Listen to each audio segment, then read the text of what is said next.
Kita ketahui anggaran yang digelontorkan saat ini kepada pemerintahan desa itu besar ya, cukup besar, apalagi ya ditambah dari dana desa. Wow, menjadi sorotan. Assalamualaikum warahmatullahi wabarakatuh. Halo sobat semua, kembali di channelnya tentang desa. Oke, semoga kita semua selalu ada dalam kesehatan dan kelancaran aktivitas. Amin. Nah, kita ketahui pemerintahan desa itu tidak lepas dari laporan-laporan dan dokumen-dokumen yang harus diserahkan, baik secara soft copy ataupun hard copy. Nah, seperti apa sih? Kita akan coba melihat di Permendagri nomor 46 tahun 2016 tentang laporan kepala desa. Nah, kita ketahui ya, ada laporan yang 1 tahun yaitu LPPD, LKPJ, dan laporan akhir masa jabatan yaitu yang 6 tahun sekali ya. Seperti apa laporannya? Nah, kita akan coba mengulas di peraturan ini seperti apa untuk laporan yang 1 tahun yaitu LPPD, laporan kepala desa kepada pihak kecamatan, kabupaten, dan seterusnya. Oke, kita lihat di Permendagri ini ya. Kita cek nih ya. Ini Menteri Dalam Negeri ya. Nah, ini peraturannya Permendagri nomor 46 tahun 2016 tentang laporan kepala desa. Oke, kita akan lihat di bab 3 karena ini bab 3 ini merupakan laporan yang 1 tahun ya. Nah, ini bab 3, laporan kepala desa. Laporan kepala desa bagian 1, laporan penyelenggaraan pemerintahan desa akhir tahun anggaran. Nah, jadi akhir tahun anggaran, jadi setiap tahun itu kan ada anggarannya. Nah, akhir tahunnya itu dilaporkan. Nah, ini seperti apa laporannya ya. Oke, kita lihat di pasal 3. Nah, ini laporan penyelenggaraan pemerintahan desa, ini poin 1-nya. Akhir tahun anggaran disampaikan oleh kepala desa kepada bupati atau wali kota melalui camat secara tertulis paling lambat 3 bulan setelah berakhirnya tahun anggaran. Contohnya kalau tahun 2021 ya, berakhirnya paling lambatnya itu berarti Januari, Februari, Maret. Nah, paling lambatnya itu bulan Maret ya harus dilaporkan, tapi lebih bagus di awal-awal ya. Oke, poin yang keduanya, muatan materi laporan penyelenggaraan pemerintahan desa akhir tahun anggaran sebagaimana dimaksud pada ayat 1 terdiri dari.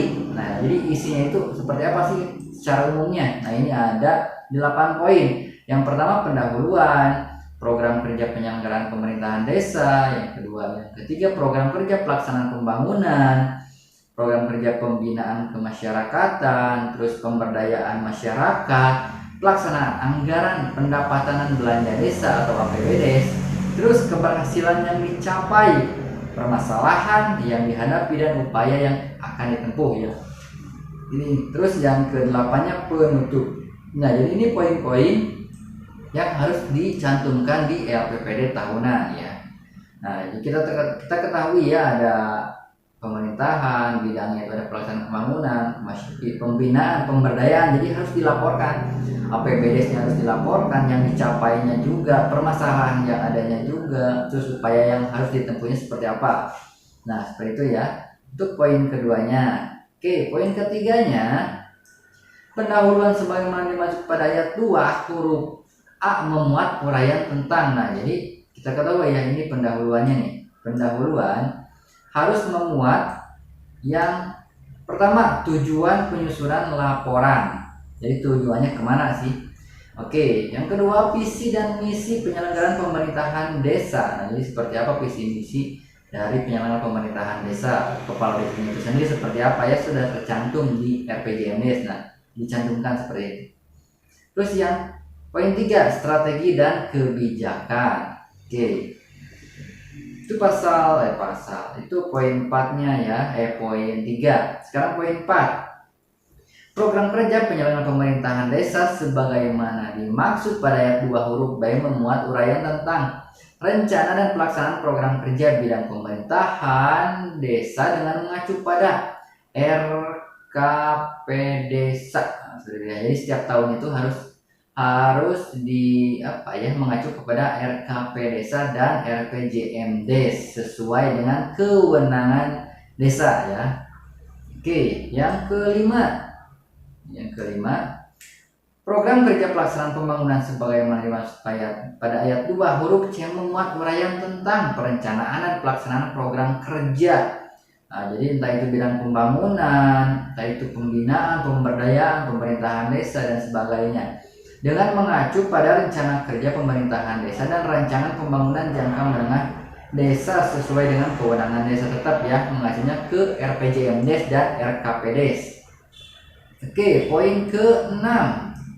Program kerja pembinaan kemasyarakatan sebagaimana dimaksud pada ayat 2 huruf D memuat uraian tentang rencana dan pelaksanaan program kerja bidang pembinaan kemasyarakatan dengan mengacu kepada tetap RPJMDes dan RKPDes. Sama ya untuk pemberdayaan juga. Nah seperti itu, sama ya mengacunya ke RPJMDes dan RKPDes. Oke, kita lihat lagi di poin 8-nya ya. Poin 8, pelaksanaan anggaran pendapatan belanja desa sebagaimana dimaksud pada ayat 2 huruf F memuat uraian tentang. Nah jadi semua uraian pendapatan dan pengeluaran belanja desa ini dilaporkan juga ya setiap tahun. Apabila ada kesalahan, ada kekeliruan, ada ada ketidaksesuaian ini, jadi bisa dilihat dari evaluasi ini ya, baik secara administrasi ataupun di lapangannya. Oke, karena dibuktikan dengan surat pertanggungjawaban setiap tahun anggarannya. Nah seperti itu ya. Jadi ada pendapatan, ada belanja, ada pembiayaan, seperti itu. Jadi dilaporkan semua ya. Oke, huruf D-nya, rincian anggaran pendapatan belanja desa sebagaimana tercantum pada ayat 8 huruf C tercantum dalam lampiran yang merupakan bagian tidak terpisahkan dari peraturan menteri ini. Jadi ada lampirannya ya, lampirannya itu dicantumkan, jadi APBDes-nya itu dicantumkan di lampiran ya. Oke, keberhasilan, poin 9-nya, keberhasilan yang dicapai, permasalahan yang dihadapi, dan upaya yang ditempuh sebagaimana dimaksud pada ayat 2 huruf yang memuat rincian tentang. Nah ini bidangnya ya, ada pemerintahan desa, ada pembangunan, ada pembinaan, pemberdayaan ya. Aduh itu motor berisik. Oke, 10. Penutup memuat apa saja sih? Kesimpulan laporan, penyampaian ucapan terima kasih, dan saran dan permohonan petunjuk serta arahan lebih lanjut seperti apa ya. Oke, nah itu bisa dilihat di peraturan ini ya. Oke, terus apa lagi di dalamnya? Laporan penyelenggaraan desa akhir tahun, anggaran sebagaimana pada ayat 1 dilampirkan dengan laporan rekap jumlah pendudukan juga dilaporkan, laporan pendudukan yang meninggal, yang lahir, yang datang dan sebagainya, jumlah kakak, jumlah penduduk, itu laki-laki, perempuan, itu dilaporkan ya. Ini bisa dibaca juga ya oleh sobat semua. Jadi kita ketahui di pemerintahan desa itu tidak hanya pelayanan yang harus diutamakan, tapi laporan juga harus dilaksanakan setiap tahun, karena kita ketahui anggaran yang digelontorkan saat ini kepada pemerintahan desa itu besar ya, cukup besar, apalagi ya ditambah dari dana desa. Wow, menjadi sorotan. Oke, nah seperti itu sobat untuk informasinya tentang LPPD tahunan pemerintahan desa. Jadi harus diketahui oleh masyarakat dan sobat-sobat semua supaya bisa menjadi evaluasi dan introspeksi seperti apa sih lebih baiknya pemerintahan desa itu ke depan. Oke.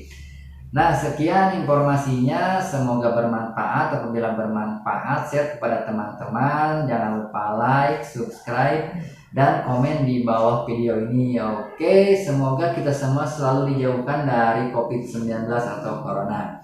Diakhiri dengan wassalamualaikum warahmatullahi wabarakatuh.